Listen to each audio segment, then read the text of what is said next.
Ülke olarak da, şehir olarak da biz bir zor süreçten geçiyoruz. Önce hastalık, şimdi Ukrayna-Rusya savaşı, velhasıl bu girdi maliyetlerin yüksekliği, biraz esnaflarımızı falan maliyetlerin yükselmesine oldu. Esnaflarımızın ticaret yapmada zorlandılar.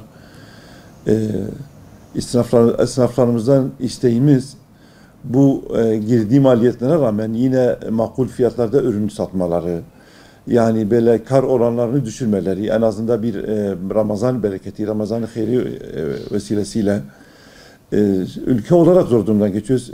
Halkımız olarak zor durumlardan geçiyoruz. Esnaflarımız kar oranlarını düşürerekten böyle bir kampanya yaptılar, böyle bir Ramazan bereketiyle rahat bir şekilde geçimini yapamayan insanlar da bu vesileyle rahat böyle ulaşabilsinler. Sebzelere olsun, meyvelere olsun, gıdalara olsun. Tüm esnaflarımızdan isteğimiz bu konuda duyarlı olmalarıdır.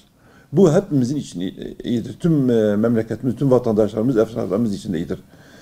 Yani esnaflarımız bunu zarar olarak görmesinler. Esnaflarımız bunu böyle sanki böyle zarar edecekler, sanki böyle yani böyle işleri kırılacak görmesinler. Bir fedakarlık çok büyük güzel şeylere vesile olabilir. Bir fakiri sevindirme, olarak maddi durumu düşük olan, geliri düşük olan insanlara böyle yardımcı olma, daha böyle ucuza mal satma girişiminde bulunsalar çok iyi olur. Bir esnaf sanatkarı odası olarak esnaflarımızdan talebimiz budur.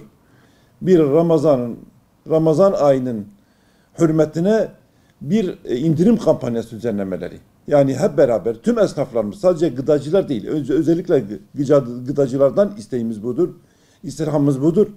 Çünkü birinci öncelik Ramazan ayında gıdadır, yani gıdaya ulaşabilmedir.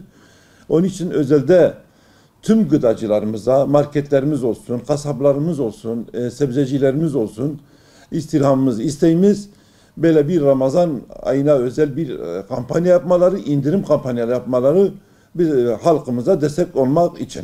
Rabbim işlerine, çalışmalarına bereket koysun. Allah-u Teala bol bol kazançlar versin, rahat ödeme kolaylığı versin. Şimdiden tüm esnaflarımıza teşekkür ederim. Destek olacak bu kampanyalar ve indirimler için.